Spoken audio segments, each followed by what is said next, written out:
Good evening and welcome to everyone. We still have a few more people signing in at this point. Today is July 13th, 2021. Thank you to all of you for joining us today. I'm Phil Santonzi, the program chair for ASQ section 1510 here in Southeast Florida. Welcome to this monthly presentation. If you'd like to know more about ASQ section 1510, you can check out the communities tab of the myasq.org website. And you can join our LinkedIn group, ASQ Southeast Florida Section 1510. This live event is being recorded. The recording will be uploaded later, as we usually do, to the ASQ 1510 YouTube channel. So you'll be able to review it there again if you'd like. You'll receive an email verifying the RUs for this meeting, but you can refer at any time to the myasq.org website, again at our community tab.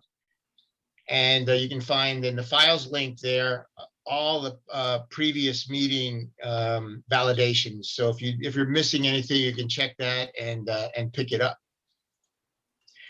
During the presentation, we ask that you keep your audio muted until we open up for questions. Now I'd like to introduce Steve Kramer. Some of you already met. He's our section chair. He may have a few words for you. Welcome everybody. We're talking about safety, and I said I'm the chief safety officer for my family.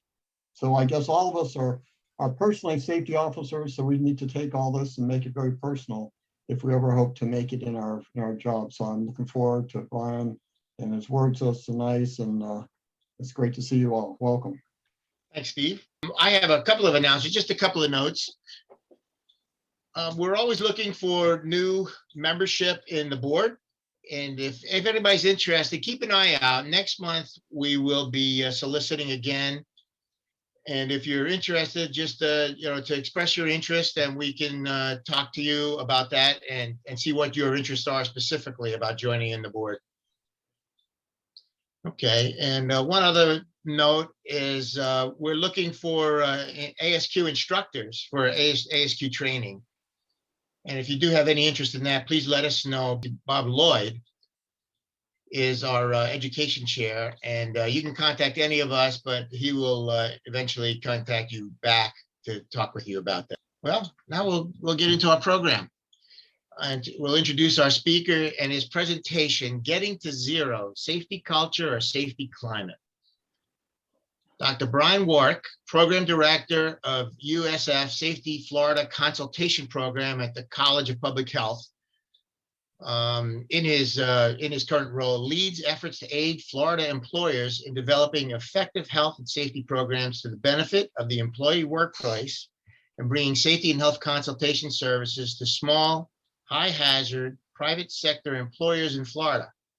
He brings more than 30 years of leadership experience in the fields of environmental, occupational health, and safety, including 20 years as an officer in the United States Air Force. He served as Executive Vice President, Corporate Health and Safety, and Director for 2 global infrastructure and environmental service firms and a Fortune 500 manufacturing company, respectively. In the Air Force, he held multiple leadership positions and was responsible for ensuring a safe, healthy working environment for the largest American community in Europe, which was 49,000 people.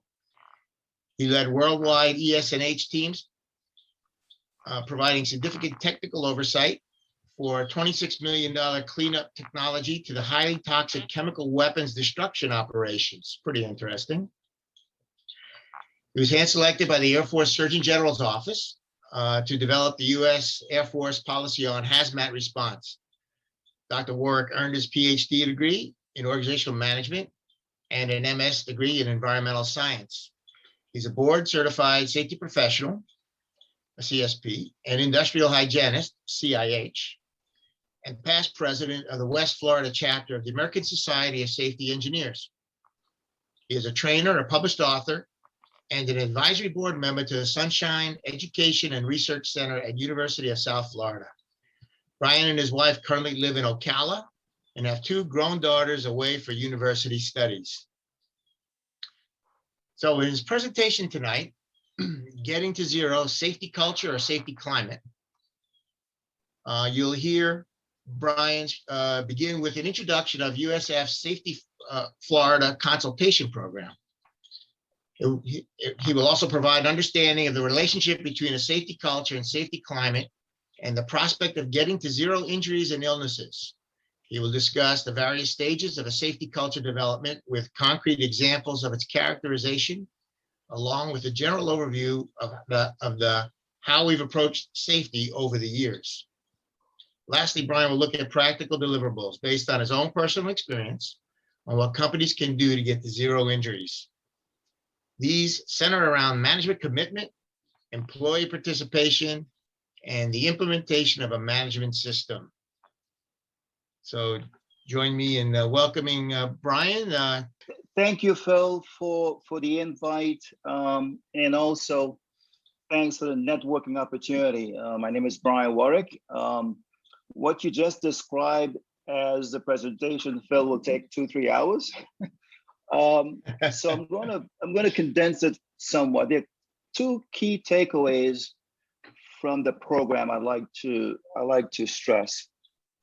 And the first one is really how to get a hold of us to provide what I consider expert safety and health consultation programs, free confidential services through the university. Again, we are funded through the Department of Labor, OSHA, to provide these free services to all of the small employers in the state of Florida. So this is an opportunity to showcase our talent, showcase our ability, kind of describe the process. But I thought I'd add a little twist to it, the idea of getting to zero. So the idea is talking about this understanding between safety culture and safety climate. So you can't see the number of slides, it's a lot. So I'm going to breeze through a whole lot of them, but stick on the ones that I think you would get a lot of information from. So the idea of getting to zero is a key one. So how are we going to do this? We'll talk about the world-class safety culture. What are the stages of the safety culture? What are the benefits? I'm not going to stress on the benefits. As a quality manager, you guys know how to measure success from quality is almost similar to safety. Indirect costs and direct costs, the zero tolerance, we have the same methodology. How do you compute the value of an injury and illness? So we can talk more on the benefits and the cost, but the benefits are one the same as it is for the quality. We talk about some traditional methods, and then more importantly, how to get to zero. And I'll give you my information, how to contact us for that confidential visit. So most of you may know the guiding principle of business economics is not the maximization of profit, but the avoidance of loss. It makes no sense for a company to be bringing in revenue only for that revenue to be lost in workers' comp claims, injury claims, productivity, housekeeping. So as I tell my colleagues in the operation folks in ITT, where I used to work, you can bring the revenue in. My job is to keep the revenue in, right? Keep it in the company and not to workers' comp. So this is the first slide that we use to kind of demonstrate we are thinking value, we are thinking profit. We're not just thinking on workers' comp cost.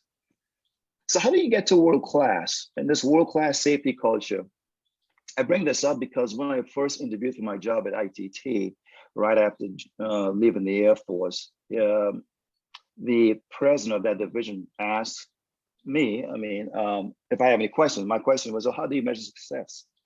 How do you know that I am successful at what I'm doing? And he said, well, just develop a world-class safety culture. And that's all I'm looking for. And at that point, I'm hoping to get a little bit more information, because what is considered world-class to him may be somewhat different than the world-class to me. And how much time do I have? Do I have 1 year or 6 years? Kind of depends on the path I would take. So getting to world-class safety culture is making sure that we both have an understanding of what that work class looks like. You know, like Yogi Bear would say, if you don't know where you're going, chances are you'll end up somewhere else. So what is this safety culture we talk about so much? Everybody talks about safety culture. It's like a new fad, or safety climate is now another fad. So the safety culture is the shared and learned meanings or experiences and interpretations of work and safety. Easy to understand, is expressed symbolically as the values, beliefs, attitudes, and ultimately the perceptions that we as employees have towards risk, accident prevention. Now, culture cannot be changed. You know, it cannot be managed. It normally emerges out of the employee workforce. Leaders don't create safety culture. They have an influence. Some might argue they have a strong influence on that culture, but they really can't create the culture. Members of the culture do. And as we see what's happening with all this cancer culture discussions going on, you kind of get a sense, well, maybe they can create this culture that we're looking for. But as it relates to safety culture, it's really an expression of the people's deepest needs. Even if culture could be managed, the question would be, do we want to, or can we? You know, the term safety culture was kind of used first in the Chernobyl accident, you know, where we kind of tolerated little instances of violations or little instances of variations, right? So 1 minute we accept 0.2, 0.3, 0.4. Before you know, we accept in variances up to 0.5, almost similar in the safety world. We do the same thing until ultimately you have a catastrophe. This whole culture derived from this incident in Chernobyl. How is that different than safety climate, which is getting a lot of research lately? Safety climate, and we use the word interchangeably. Safety climate, safety culture, which one do we measure to get a true sense for what that organization is all about? Are they really world-class or not? So organizational safety climate really is the shared perception about their work environment and organizational safety policies. So when we talked about culture, we talked about values that drive beliefs, that drives behavior, that ultimately drives perception. Climate is more of the perception of that work environment, and it's closer to day-to-day operations, closer to the work environment, closer to work practices, closer to organizational policies and management. I share this to highlight even some of those companies that have value as safety as a value, have these nice little policy statements as you walk in the plant or walk in the hospital.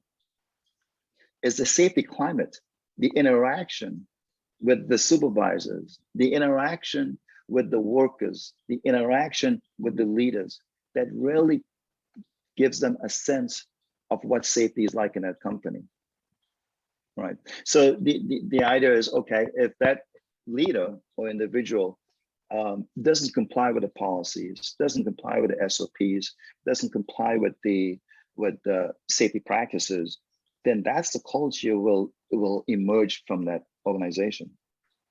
There's the example I gave originally when we talked about safety as a value in the corporation, and when it's time for an accident review board, which is very, very important, then a sales meeting wouldn't derail that. An operational meeting wouldn't derail that, because accidents should happen very far and few between. So you have to look for these senses to kind of gauge what the organization is at from a safety culture perspective. So let's look at some stages of this safety culture. And this is really derived from what we call a Bradley curve. So really 4 characteristics. We'll go through 4 of them quite briefly. And this was actually done from 700,000 surveys industries and cultures to kind of give you the characteristic of that company. So, the first one is we call reactive, as a reactive safety culture. And some of the things you will look for is this idea about safety by natural instinct. You've got some of these old timers in the plant that say, oh, come on, just be safe. Don't slip, don't fall. Wear your hard hat. They don't really get into why they think they know, but I think it's just naturally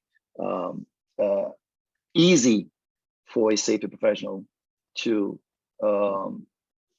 promote safety because it's easy. Compliance is a goal. We talked about that. And I said compliance can't be a goal because of how outdated some of those compliance rules are. It's delegated to the safety manager. So if you go to any one of the workers in the plant, in the hospital, and you ask a question about safety, if they point you to the ESH manager, the environmental safety and health person, it kind of gives you an idea, well, okay, so maybe this individual or this company is not in the proactive sense yet. Lack of management involvement, right? Everything is on the ESH manager. There's no involvement or engagement from senior leadership.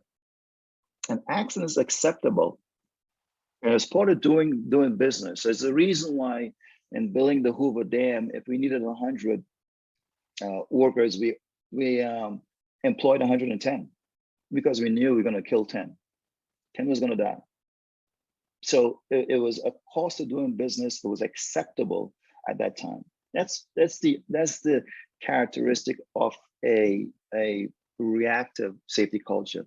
And these are some of the things you have to look for when you join these companies to see exactly, okay, what am I getting myself into? Because without knowing the culture, it's very difficult for you to turn the organization to a world-class safety culture. Zero accident is a heresy. It's a belief or theory that's contrary to this idea about zero accidents. They say, by golly, accident is, it's not planned, it's happened. Accidents happen, so you can't have zero accidents in their mindset. Right. So the second one is dependent.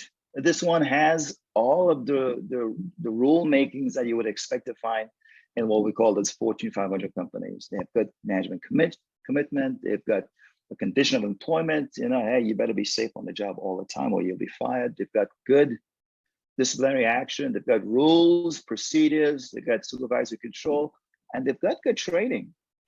The performance is average. If the focus is really on the rates for this organization, they focus on the injury rates as compared to others in the similar organization. So that's their motivation. Zero accident is a dream for them. They think it's possible. They'd like to get to zero. So they have, as part of their policy, zero accidents. But the primary doer here is still the ES&H person.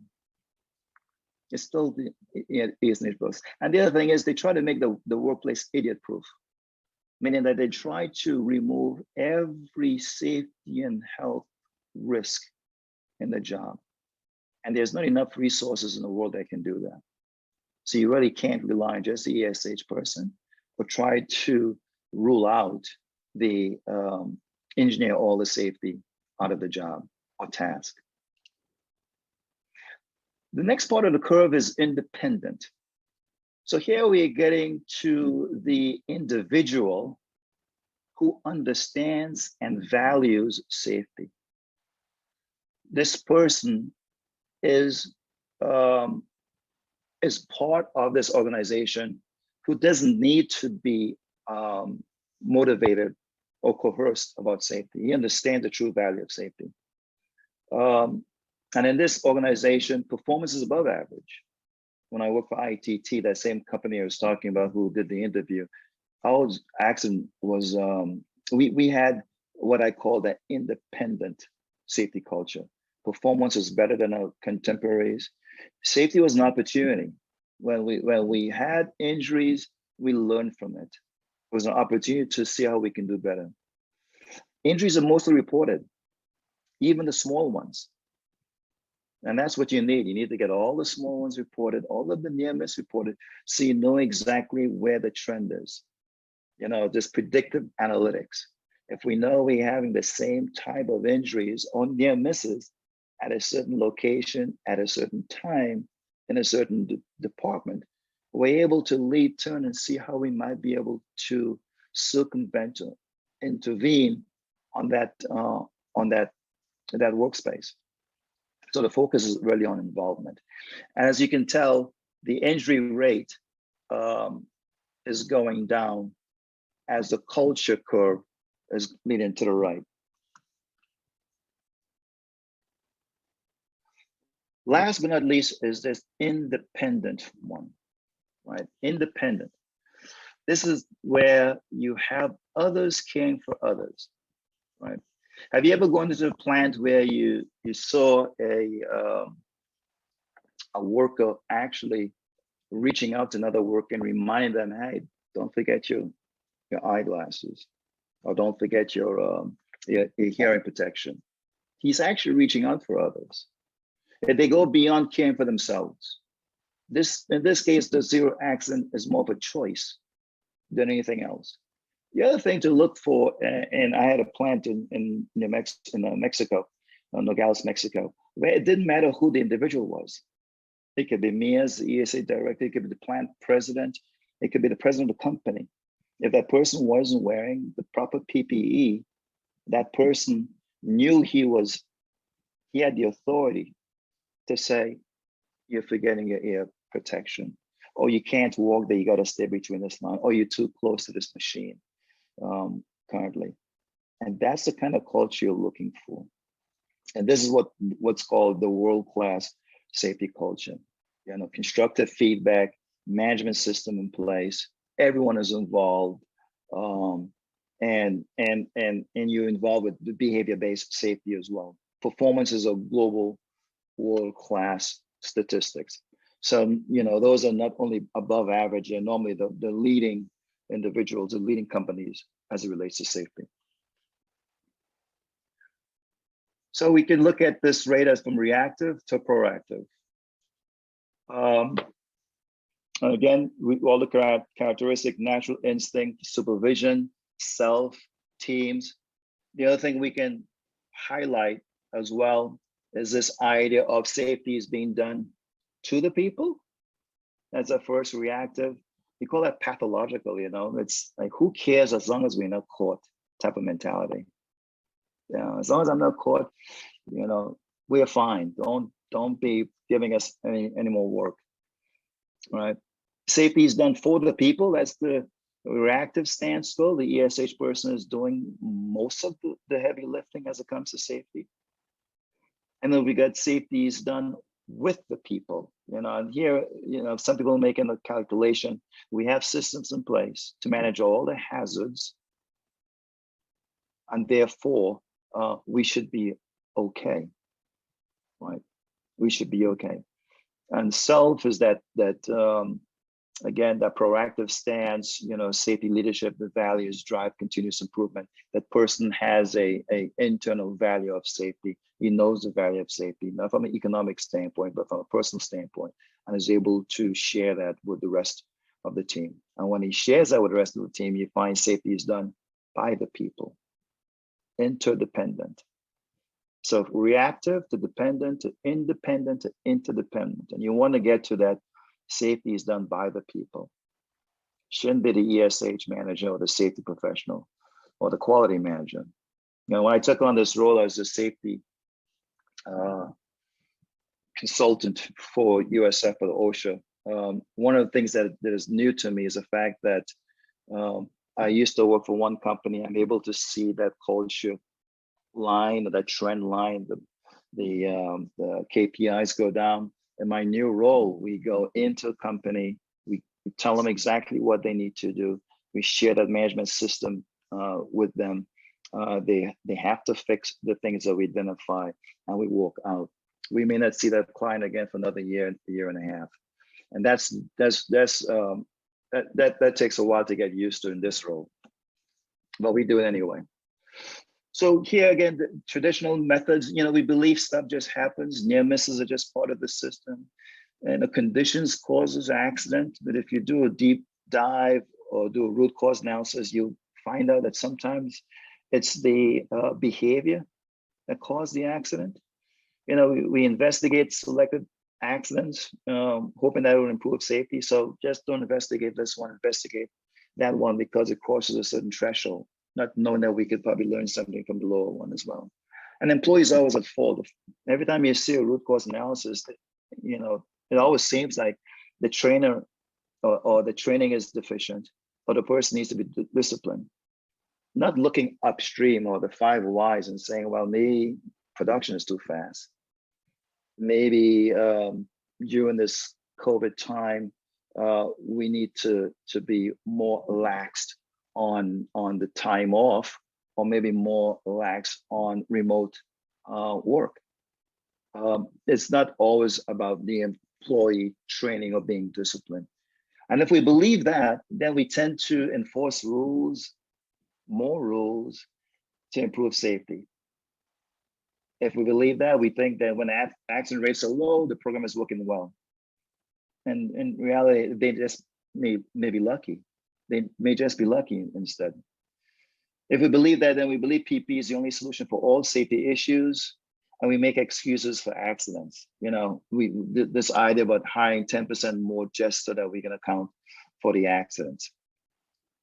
If we believe that, then we think videos will work, pictures will work, signs, slogans will work, right?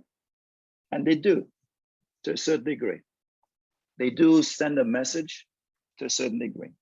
But we've got to have those values, the safety values, the leadership values, that interdependent dependency from the employees to get us to world class. This by itself doesn't do it.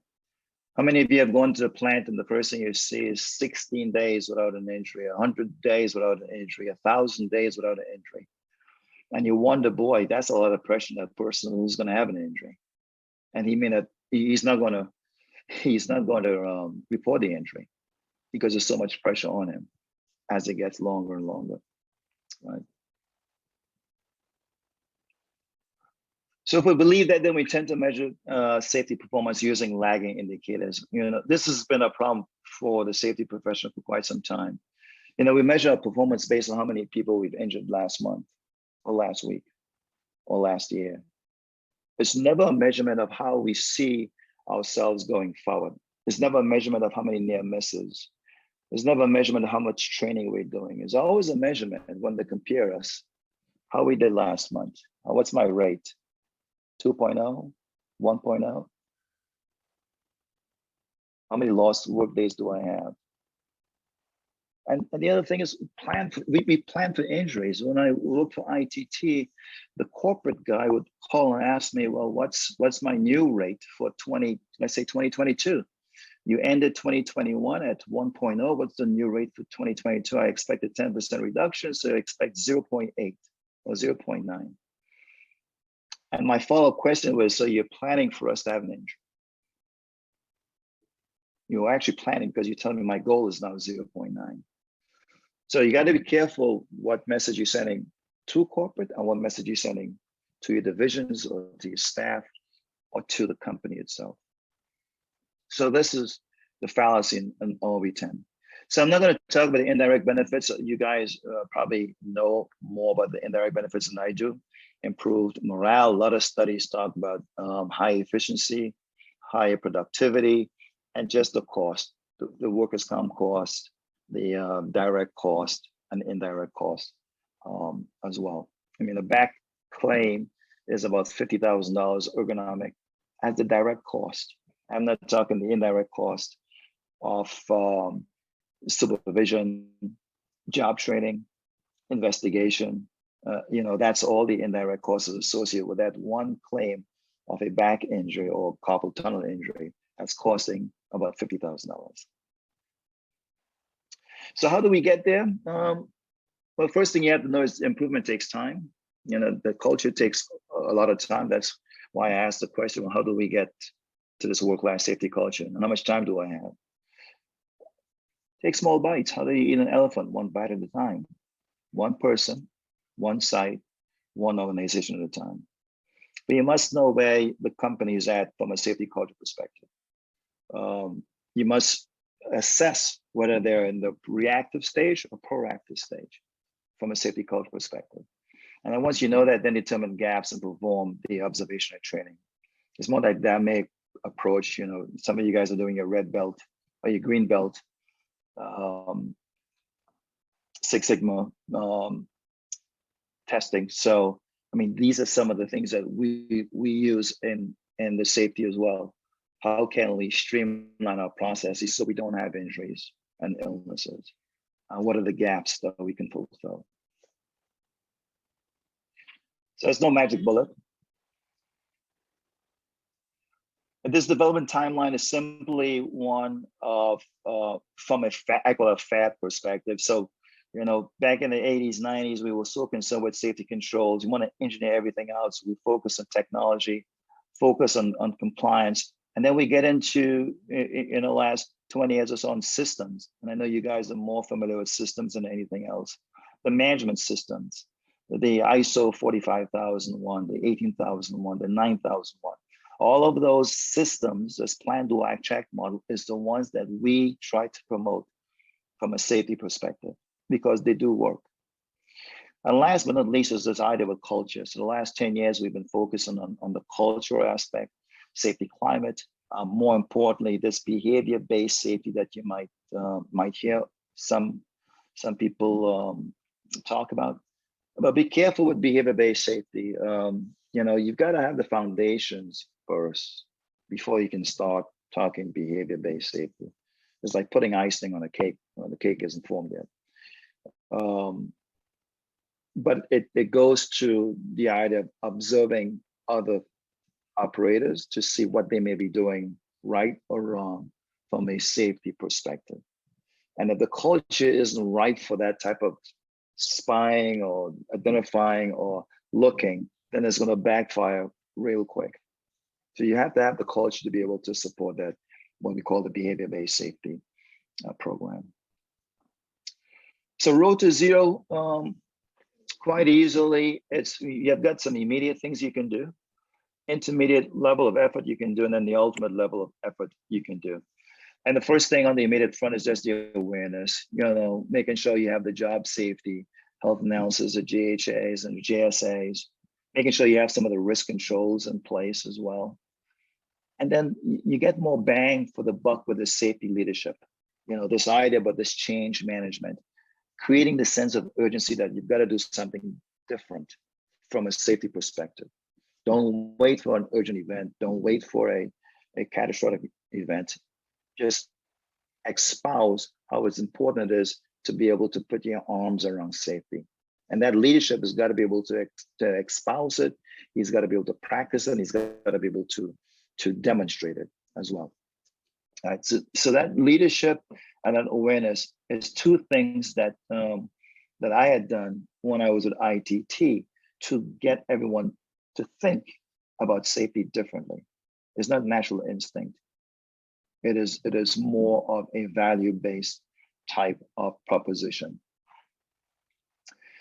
Management system, you guys are more familiar with that. This is the old plan, do, check, act model.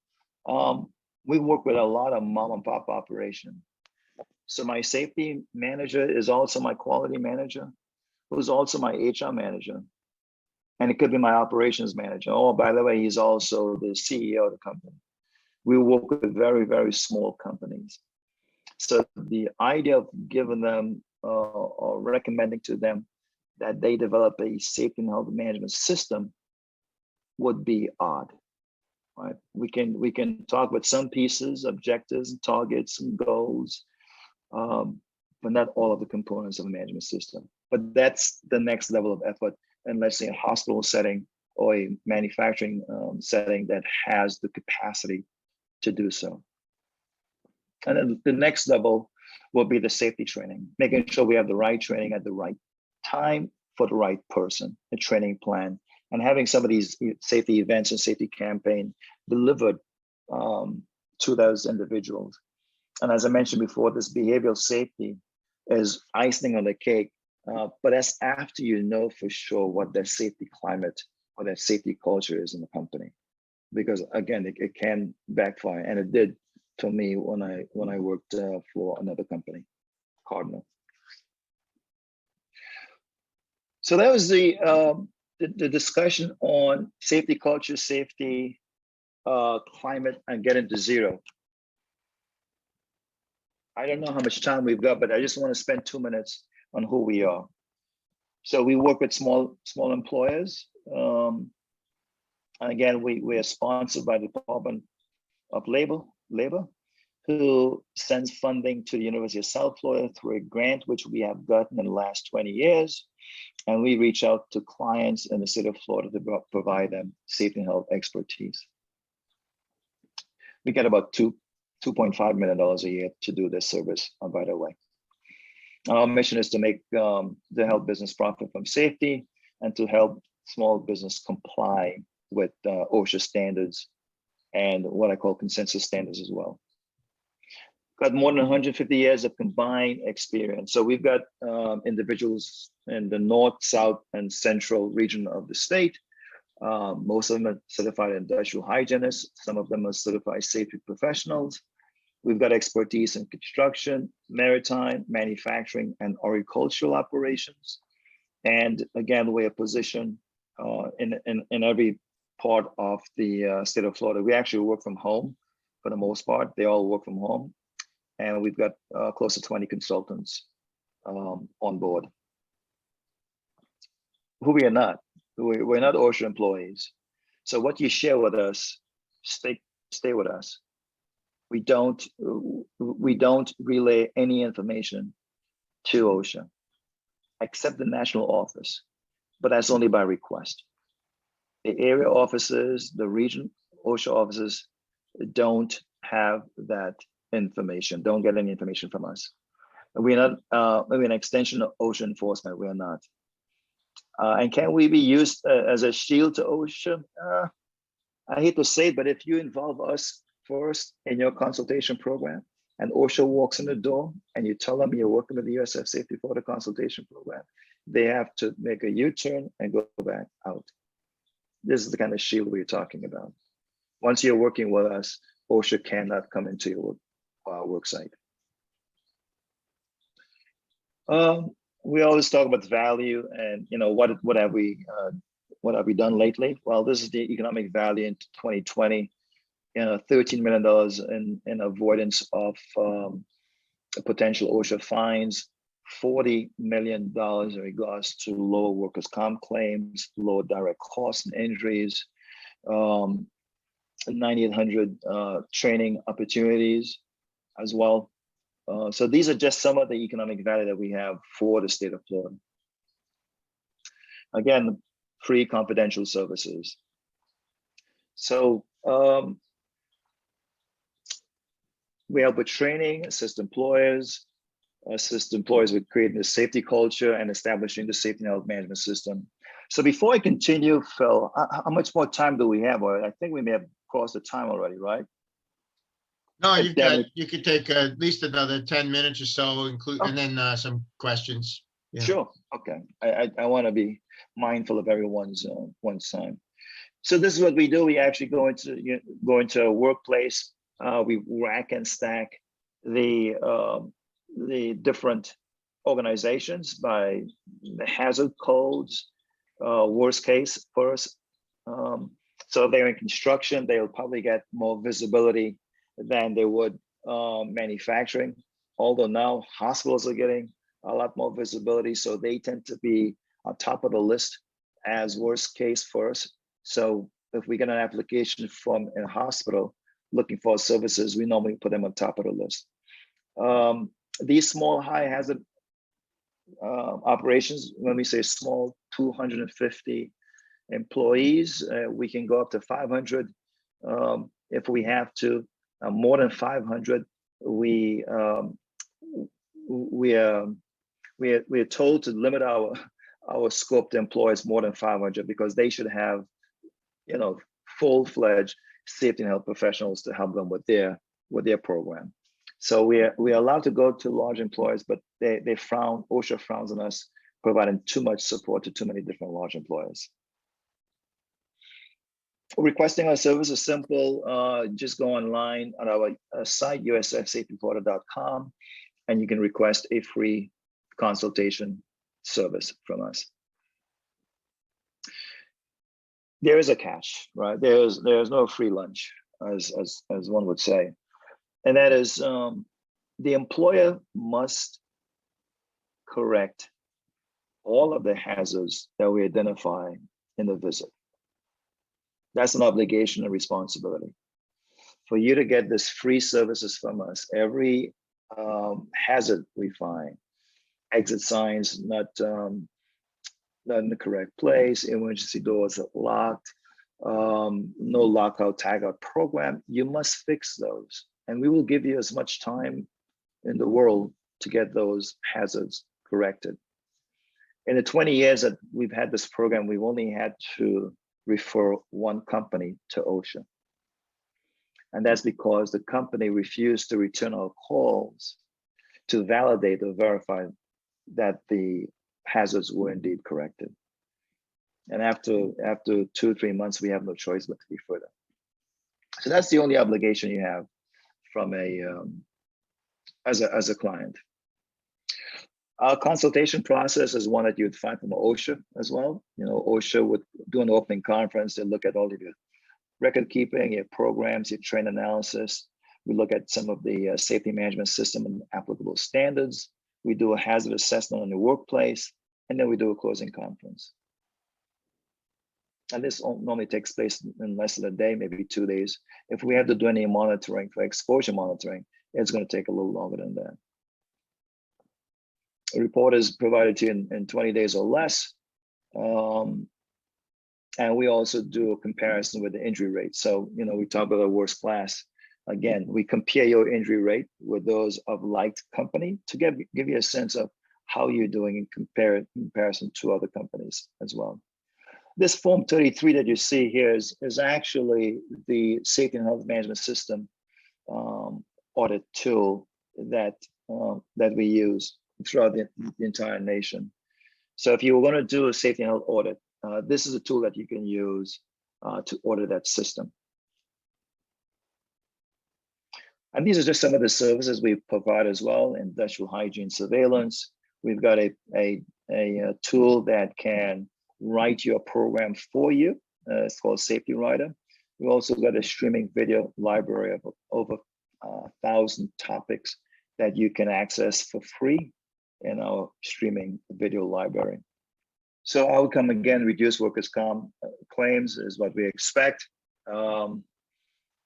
These are some of the fines. We've got 2 award programs, the SHARP Award. This is done by OSHA.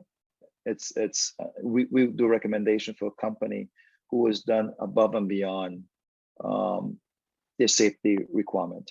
So this is really every one of the company that we work with would like to get SHARP, because 1 is a recognition from OSHA, and 2, they're removed from any inspection list for at least 2 years. So if you're in SHARP, you won't get inspected by OSHA enforcement because of this this award. So everybody's, you know, it's not an easy award to get, but it is one that we recognize some companies for. We've got about 12 companies in the state of Florida that is recognized for SHARP. And then we've got the Sunshine State Award. This is something we have more control over, who can't meet the goals of SHARP, but they still have superior safety and health management system. So here are some of the companies that they take this very serious, and this competition, especially in South Florida, where they like to go after SHARP. Not an easy task. And this is the Sunshine. This is a tool I was talking about, Safety Writer, where you can actually develop your own safety and health plan for that site, for that workplace, based on some questions that you ask and based on the hazard that you find. This will generate a report for you that is that will be specific to your workplace. Here's the videos that we talked about. Monthly newsletters. Again, I'd ask if you'd like, you can sign up for monthly newsletters. We give a lot of important information on the training, information on COVID response, COVID exposure control plans, everything that you'd like to know what's happening with OSHA, what's happening with surveillance and standards. We produce it in a newsletter. We've also got what's wrong with this picture type of paragraph that highlights some of the things that that safety professionals look for at the site. And that's a team stationed out of USF, University of South Florida in Tampa. And again, all of us work from home currently. So with that, I will be glad to take any questions. I know that was fast. I appreciate we're going too fast, but any questions for me, please. I'm all ears. Thanks, Brian. Yeah, if you've got any questions, you can speak up. If you want to put it, if you don't want to speak up, you can put it in chat and I'll relay for you. I have Go ahead, one Marco, you have a question. Yes, at the beginning you talk about post-COVID. I don't think we're post-COVID yet. We are getting a serious issue. And as long as we don't have people getting vaccinated, we're gonna be having this over and over again. So I don't think that we're post-COVID yet. So I mean, yeah, I don't know what your opinion is. Still, you think that we're post-COVID with the Delta variant and people? I will tell you, the universities are going back to normal, starting in the fall, September. This is the plan today. Yeah, but they have to be vaccinated. They may change next week, but the plan today is that the universities will open back to normal as much as possible, starting the fall.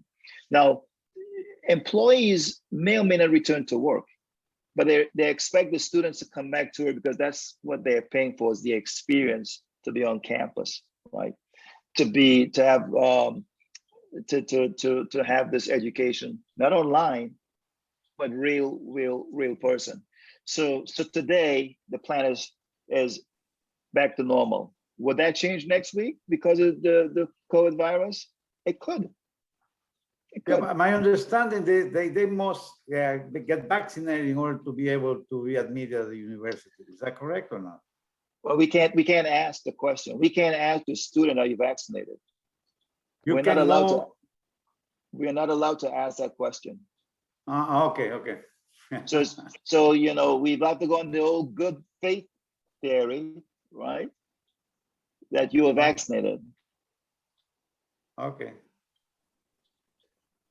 It's a touchy subject. Yeah, very touchy. Yeah. You know, in order for Other questions, again, you can speak up or write them in the chat. Yeah. In order for my guys to travel, we ask that they get vaccinated. So that's what we did. I just read today that the state of Florida is about 52% fully vaccinated now of people 18 and older. So it's getting up there, but it's still a little ways from what they call the herd immunity. Right. Yeah. So they're looking for 70%. I've got a question for you, Brian, while we wait for others to come with their questions.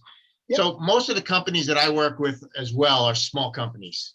Yeah. You know, they're the mom and pops, or, you know, as much, we have the same limits that you have, as much as 500 employees, but typically they're in the 75, 80, but many of them are under 50, and 50 is an OSHA cutoff for a lot of requirements, isn't it?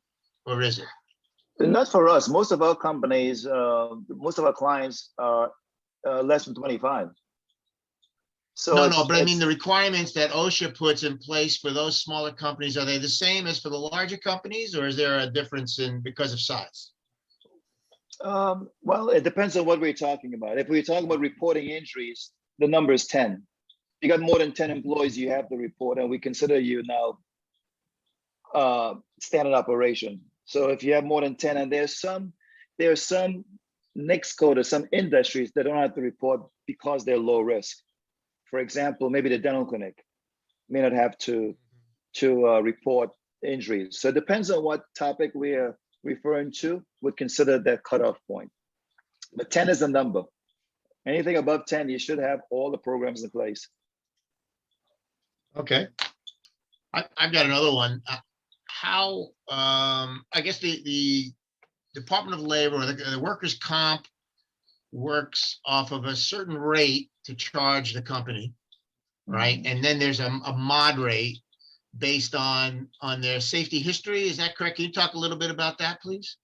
Yeah, so the EMR rate, right? Experience modification factor, right? Yeah. So the reason why we provide that injury rate for that industry and compared with the standard is because workers' comp does the same thing. And if their rate is higher than the standard, then they get a modification factor of more than one. And if it's more than one, they're paying that extra percentage more for workers' comp premiums. And so everybody wants to be less than one, right? And we provide that information in regards to looking at what the injury rate is 1.0, 2.0, 2.3, and compared to what the industry standard is for that industry. And that can give them an insight on what's going to happen to the EMR rate next year, because it's a 3-year running average, right? There's not just 1 year, it's 3 years. So they have to wait for the last one to fall out before they can go up or go down. Oh, I see. So, okay. So it's all based on the injury rate compared to the industry standard injury rate.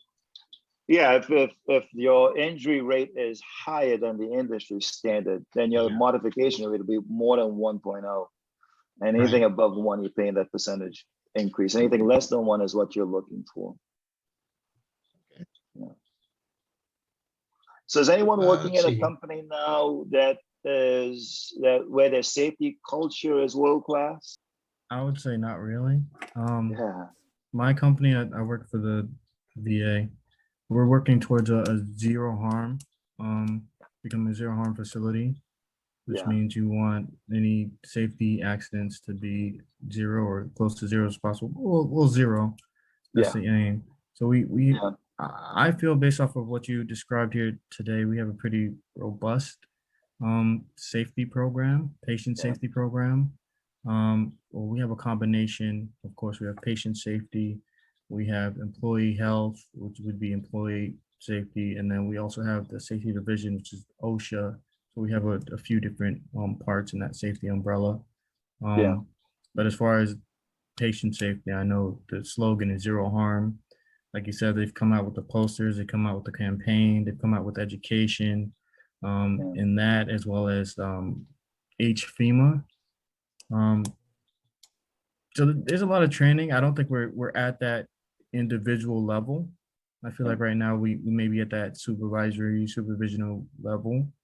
But I think the goal is to get to that place where everyone is kind of like in the military, where they say everyone's a sensor. If you see something, say something, type of thing.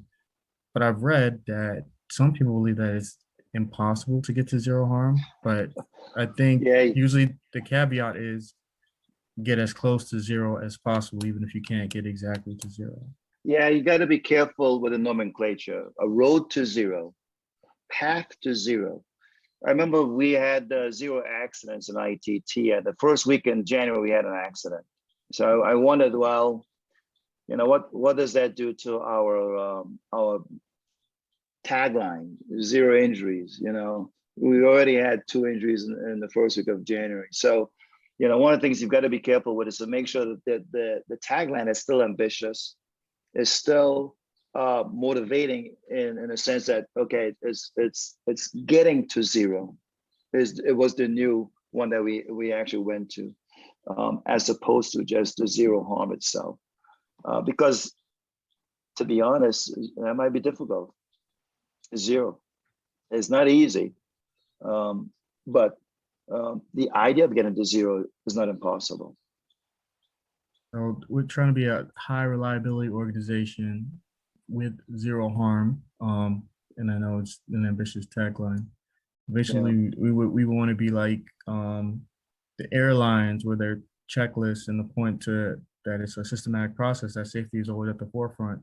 Because again, they have that checklist because, I mean, they don't want, you know, plane full of people to crash. We don't want our patients to come to harm because of something that we had, like hospital-based infections or wrong site injuries or wrong site surgeries or things that seem totally preventable and that you would Yeah. think culturally that shouldn't happen in a hospital system that's supposed to be world class as the American hospital system supposedly is, as opposed to when we think of other countries. So yeah. It's all about, somebody mentioned risk management before. It really is risk management, because if you were to go to the supporting staff of those airlines, I bet you their injury rate isn't zero.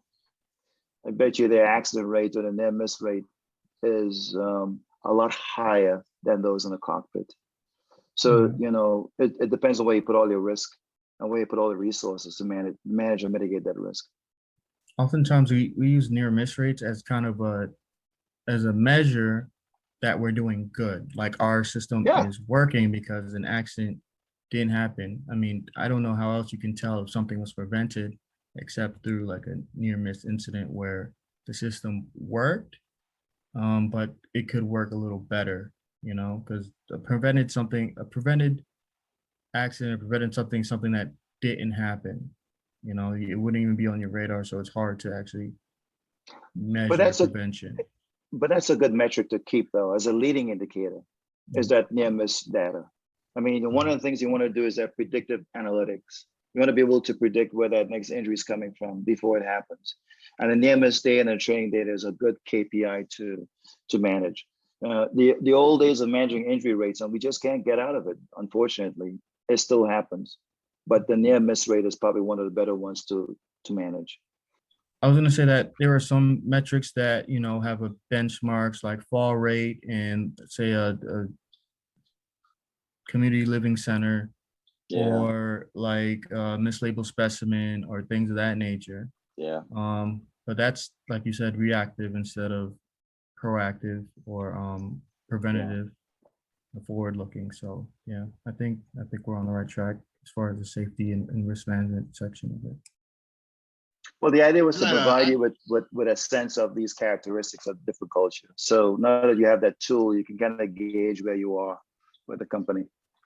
Right. I'm sorry. I led an assessment team at a large manufacturer that when we found one of their measures was instead of near misses, they measured the mean time between incidents. And it was a pretty good measure, and it was any kind of an incident. It didn't matter if it was safety or quality or any kind of incident. A near miss was also considered an incident. And they used that mean time to measure, how they were doing. Unfortunately, they didn't extend that, the whole behavior-based aspect of what you were talking about earlier, engagement, because about a month and a half after we assessed them and gave them feedback, they actually had a death. It was a contract, they had 40% of their workforce was contractors. Yeah.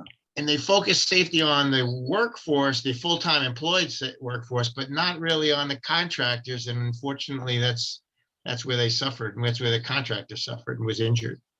Wow. But that engagement piece is just so important that you talked about. Yeah, most of the companies, most of the 500 companies now are, I'm sorry, Marco, they actually incorporate the contractor safety statistics as part of their statistics to put some pressure on the division managers. So could you imagine you hiring contractors and having an injury and it being placed on your books? That's a lot of pressure. So they've kind of gone around to kind of make it difficult for you to say that's a contractor's fault, because it's really your responsibility. I'm sorry, Marco, I didn't mean to cut you out. Yeah, okay. I have a question related to the situation with COVID. Now we have remote working. How are you going to handle when you have a accident at work, working remotely from your home? Is that going to be considered part of your? I mean, it's going to happen. It's something that is going to be. A lot of people are going to go remote. How are you going to handle it? Yeah, coincidentally, we had that conversation a couple of weeks ago. So we're looking at how the new work environment is going to look like. Yeah. The new work is not going to be the same as we thought before COVID. Yeah, it's more remote working. It's more distant. It's more isolated. So how do we handle OSHA going into these workspaces? Because OSHA can't go into your workspace. I mean, they can't go to your home to inspect your space for compliance. But would that change? I have no idea if that's going to change. I know NIOSH is doing a lot of studies now to see exactly what we can do in regards to making sure that our workers who work from home are provided a safe work environment. And that's a challenge, you know. Yeah, it's not very only challenging. remote working, the new work environment is going to be a lot different. Green workforce is, you know, the mentality for young is a lot different than mentality now. Generation, it's a lot different. So we have to look at work differently like we used to. We can't look at work as just a manufacturing plant. Much different now. So the idea you brought up as far as OSHA inspection in the home, that question did come up. Brian, I want to thank you very much for joining us today and providing your information on safety. We appreciate that a lot.